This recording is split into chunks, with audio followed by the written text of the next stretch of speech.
Hello everyone, मैं हूं आपकी एजुकेटर डॉक्टर कीर्ति और हमने यूपी टीजीटी पीजीटी की सीरीज़ स्टार्ट की थी।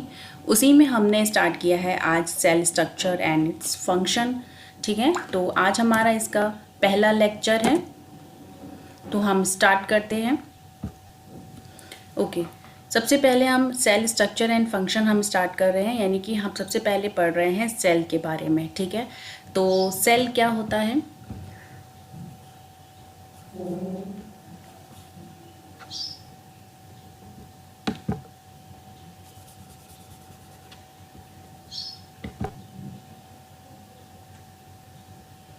Okay, cell. All living organisms are made up of a structural unit called cell.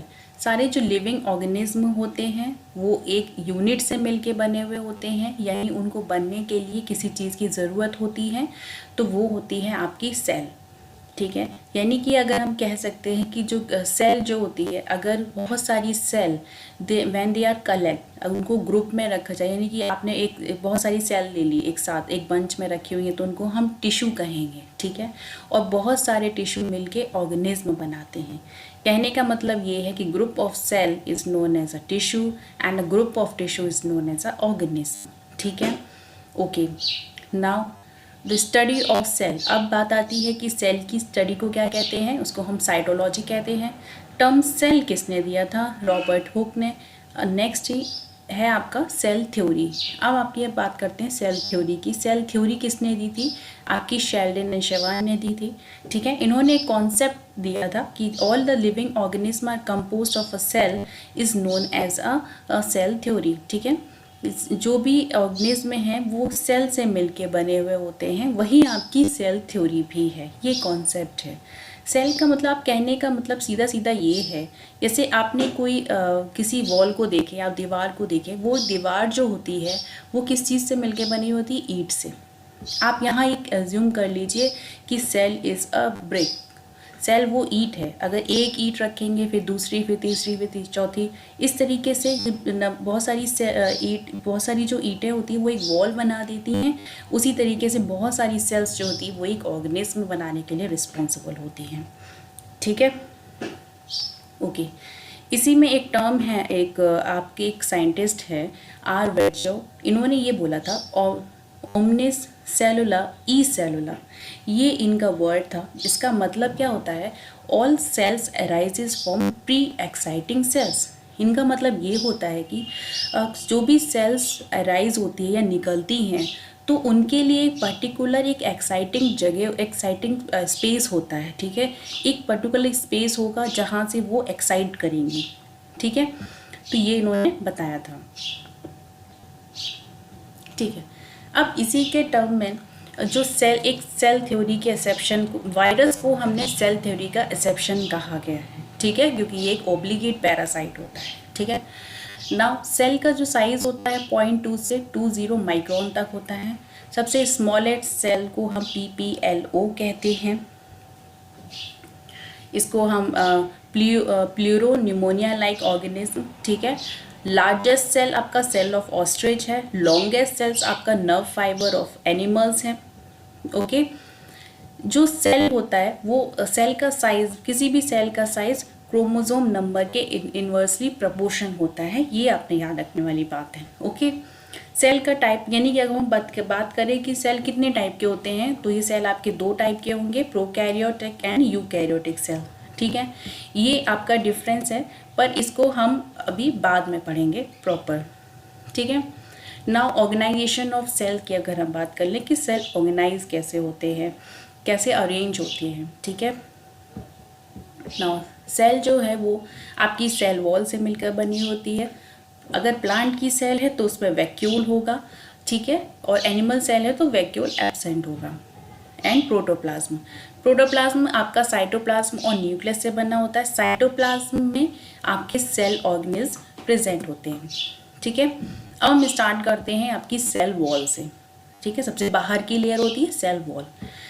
In all plants, सभी प्लांट्स में इंक्लूडिंग बैक्टीरिया, आप बैक्टीरिया को भी इंक्लूड कर लो, a rigid cell wall is present on the surface. किसी भी plant में या किसी भी बैक्टीरिया की सबसे जो बाहर की लेयर होती है वो बहुत ही रिजिड होती है, उसको हम सेल वॉल कहते हैं। ठीक है, जो सेल वॉल ही होता है जो प्लांट और एनिमल सेल्स के बीच में डिफ्रेंशिएट कर पाते हैं हम। ठीक है, नाउ थिकनेस इनकी अगर हम बात करें तो 0.1 से 10 माइक्रोमीटर तक होती है। ठीक है, अगर हम कॉम्पोजिशन की बात कर लें, ये बहुत ही इंपॉर्टेंट पॉइंट है भाई कि इसका कॉम्पोजिशन क्या है, कि ये सेल वॉल किस किस चीज़ों से मिलकर बनी होती है। सेलुलोज, हेमी सेलुलोज और पैक्टिन। सेलुलोज में आपका बीटा डी ग्लूकोज यूनिट होता है। हेमी सेलुलोज में आपके गैलेक्टोज, जाइलोज, मैनोज और एराबिनोज होते हैं। और पैक्टिन में आपके गैलेक्टोज और गैलेक्टोनिक एसिड होता है। ठीक है, एंड एराबिनोज, सॉरी। ओके, नाउ अगर हम बैक्टीरिया की सेल वॉल की बात कर लेते हैं, तो जो बैक्टीरिया की सेल वॉल होती है it is composed of a protein lipid polysaccharides. ये प्रोटीन लिपिड पॉलीसेकेराइड्स से मिलकर बनी हुई होती है। And it having two important chemical components. इनके दो इम्पॉर्टेंट केमिकल कंपोनेंट से मिलकर ये बनी होती है, दैट इज़ अ नैग और नैम। नैग है आपका N acetyl glucosamine and NAM है आपका एन एसिटिल म्यूरामिक एसिड। ठीक है, ये दोनों ही बहुत इंपॉर्टेंट है और दोनों के बारे में ही पूछा जाता है और लास्ट टाइम भी क्वेश्चन आया था। ठीक है, लास्ट टाइम शायद ऐसे आया था कि ग्राम पॉजिटिव और नेगेटिव में कौन सा बताना है कि कौन सा आया। ग्राम पॉजिटिव में कौन सा पॉलीसेकेराइड्स प्रेजेंट होता है कुछ। ठीक है, तो आपने ये पॉइंट याद रखना है।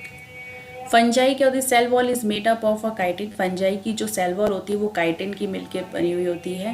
ठीक है, ये क्या है, ये polymer of N acetyl glucosamine है। ठीक है, नाउ मॉर्फोलॉजी की अगर हम बात करें तो सेल वॉल जो है वो 3 लेयर से मिलकर बनी हुई होती हैं।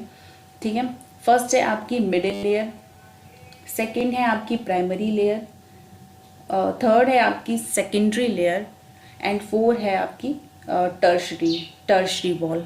ठीक है, यहाँ पर आपकी 4 लेयर से मिलके बनी हुई होती है। Okay, not 3, it's a 4। First है आपका मिडिल लैमेला। ठीक है, यहाँ पे सीमेंटिंग मिडिल लैमेला जो होता है वो आपकी सीमेंटिंग लेयर है। ठीक है, मिडिल लैमेला आपकी क्या है, वो आपकी सीमेंटिंग लेयर है बिटवीन द सेल। किसी भी सेल के बीच की जो लेयर होती है वो सीमेंटिंग लेयर मिडिल लैमेला कहलाती है। It is made up of the calcium and magnesium pectate. ये कैल्शियम और मैग्नीशियम पैक्टेट से मिलकर बना हुआ होता है। ठीक है, ये आपका ये क्वेश्चन भी आया हुआ है कि मिडिल लैमेला किस चीज़ से मिलकर बना होता है, वो होता है कैल्शियम एंड मैग्नीशियम पैक्टेट। ठीक है, सेकेंड है आपका primary layer. It laid down on both side of middle lamella. ये मिडिल लैमेला के दोनों तरफ ही पाया जाता है and it is made up of a cellulose. ठीक है, और ये सेलुलोज से मिलकर बना हुआ होता है।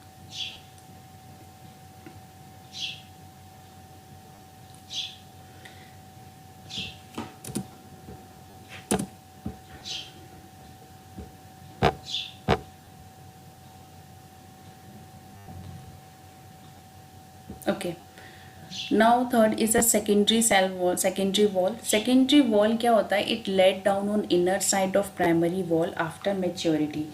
आफ्टर मेच्योरिटी मतलब कि ये प्राइमरी वॉल के बाद, प्राइमरी वॉल, हाँ ये प्राइमरी वॉल के नीचे बनता है।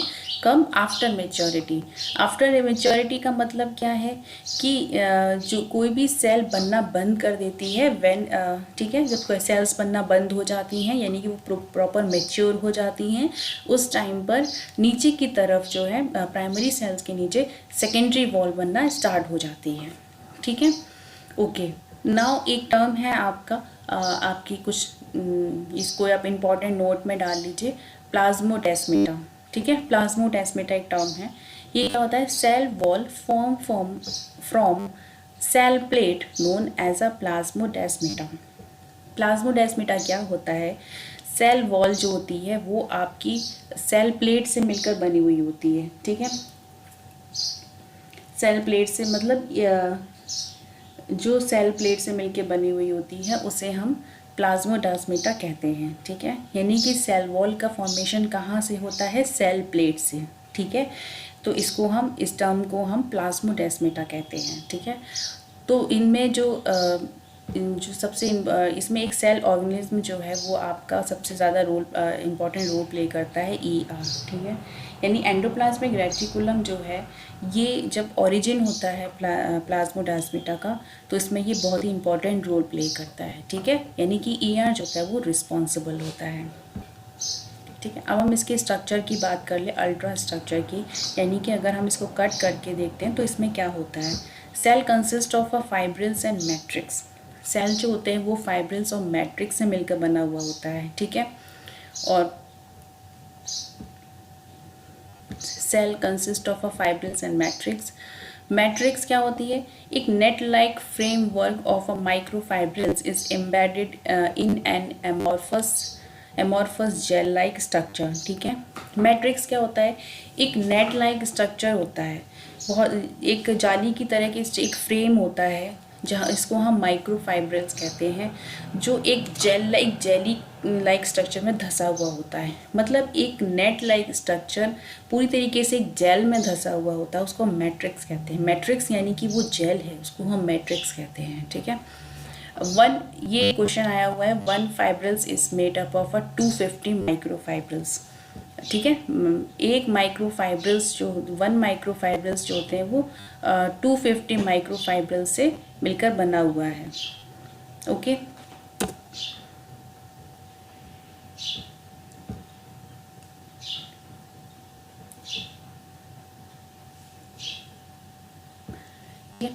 अब हम बात कर लेते हैं, each microfibrils made up of 20 elementary fibrils और मिसल्स, ठीक है। जो हर एक जो माइक्रोफाइब्रिल्स है, जो वो माइक्रोफाइब्रिल्स होते हैं, ये 20 एलिमेंट्री फाइब्रिल्स या मिसल्स मिलके बने हुए होते हैं, इनको मिसल्स भी कहते हैं, ठीक है। ये micelles are made up of 100 cellulose molecules. अब ये मिसल्स क्या होती हैं, ये सेलुलोज से मिलके बने हुए मॉलिक्यूल्स होते हैं, ठीक है। अब बात आती है कि सेल वॉल का भाई ओरिजिन कहाँ से होता है, ठीक है। जो सेल वॉल का ओरिजिन हमने पहले ही बताया था, सेल प्लेट से होता है ड्यूरिंग साइटोकाइनेसिस, ठीक है। जब साइटोकाइनेसिस होती है तो सेल प्लेट से सब सेल प्लेट्स बनती हैं, उसी सेल प्लेट से सेल वॉल बनती हैं, ठीक है। अब सेल प्लेट में कुछ दो सेल ऑर्गेनिज्म यहाँ पर काम करते हैं, वो आपके गोल्जी बॉडीज़ हैं और ER हैं, राइट, ओके। नाउ इसके यहाँ पे कुछ डिपोजिशन भी होता है, ठीक है। सबसे पहला आपका होता है लिग्निन का। ये एक स्पेशल टाइप ऑफ पॉलीसैकेराइड है विच प्रोवाइड हार्डनेस, ये हार्डनेस प्रोवाइड कराती है, ठीक है। यानी कि इसका डिपोजिशन कहाँ पे होता है, it deposit mainly in the xylem cell, ठीक है। ये जाइलम सेल में डिपोजिट होती है, ठीक है, एंड मेक देम हार्ड, ठीक है। ये हार्डनेस प्रोवाइड करने के लिए हेल्पफुल होती है, ठीक है। सबब्रेन क्या होती है, ये मिक्सचर ऑफ फैटी एसिड्स हैं, ये एक complicated mixture of fatty acid होते हैं which is deposit on the cork cell. ये कहाँ डिपॉजिट होती है, कॉर्क सेल में, right. Third is a cutin. Cutin जो होती है वो क्या होता है, एक वैक्स लाइक फैटी स्ट्रक्चर होता है, ठीक है। सिलिका जो होती है रफ टच देती है, किसी भी वॉल को रफनेस प्रोवाइड कराती है। एग्जाम में आपका एग्जाम्पल हो सकता है इक्वेसिटम, ठीक है। अब म्यूसिलेज जो होता है चिपचिपा, म्यूसिलेज का मतलब ही स्टिकी होता है, यानी कि स्लिपरी टच देता है म्यूसिलेज सिक्रीशन की वजह से, ओके। अब हमने जो पढ़ा है वो हम यहाँ पे थोड़ा सा देख लेते हैं। ये है प्लांट सेल स्ट्रक्चर, और ये हमने अभी हमने सेल वॉल के बारे में पढ़ा है सिर्फ आज। तो ये इसका सेल वॉल है, सबसे आउटर की सेल है ये आपकी हार्ड ब्रिजिट होती है, ठीक है। सेल वॉल है, इसके बाद आपकी सेल मेम्ब्रेन आती है सेकंड, ठीक है। ये सेल वॉल, और इसके अंदर के जो भी फ्लूइड भरा हुआ है उसको साइटोप्लाज्म कहते हैं, ठीक है। और इसी साइटोप्लाज्म में जो है वो आपका ये सेल ऑर्गेनेल्स प्रेजेंट होते हैं, ठीक है। ये वैक्यूल है जो कि प्लांट सेल में ही होता है सिर्फ, ठीक है। तो ये आपका प्लांट सेल स्ट्रक्चर हो गया, ओके।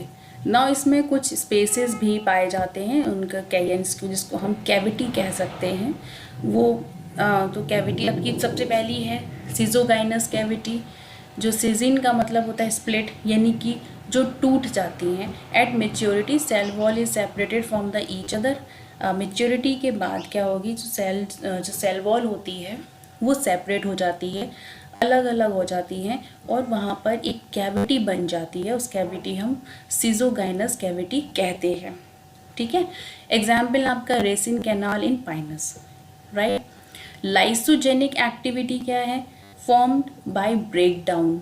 लाइसोजेन का मतलब क्या होता है, ब्रेकडाउन तो होगा, यहाँ पे भी टूटेगा ही, लेकिन डिसोल्यूशन होगा, डिसॉल्व हो जाएगा, टूट के टुकड़े नहीं होंगे, आपके पीस नहीं होंगे, वो डिसॉल्व हो जाएगा। ठीक है, यानी कि सेल वॉल को डिसॉल्व करने का काम करते हैं। थर्ड होती है सीजो लाइसोजेनस कैविटी, जहाँ पर दोनों ही प्रोसेस इन्वॉल्व होती हैं। वो होती है प्रोटोजाइलम ऑफ मेज। मेज के प्रोटोजाइलम में ये दोनों ही प्रोसेस होती हैं। ठीक है, फंक्शन ऑफ सेल वॉल। अब सेल वॉल का काम क्या होता है, it provide a mechanical strength, ये एक मैकेनिकल स्ट्रेंथ प्रोवाइड कराता है। It is main supportive framework of plant, यानी कि हम प्लांट को एक फ्रेम देते हैं, एक स्ट्रक्चर देने का काम भी सेल वॉल ही करता है। In animal as a skeleton, और इन एनिमल्स को भी एक स्केलेटन यानी कि ढांचे का काम करता है। ओके ओके, तो ये आज का हमारा लेक्चर यहीं पर ख़त्म होता है, और मिलते हैं हम नेक्स्ट क्लास में। वीडियो पसंद आया हो तो इसे लाइक ज़रूर करिएगा। Till then, thank you.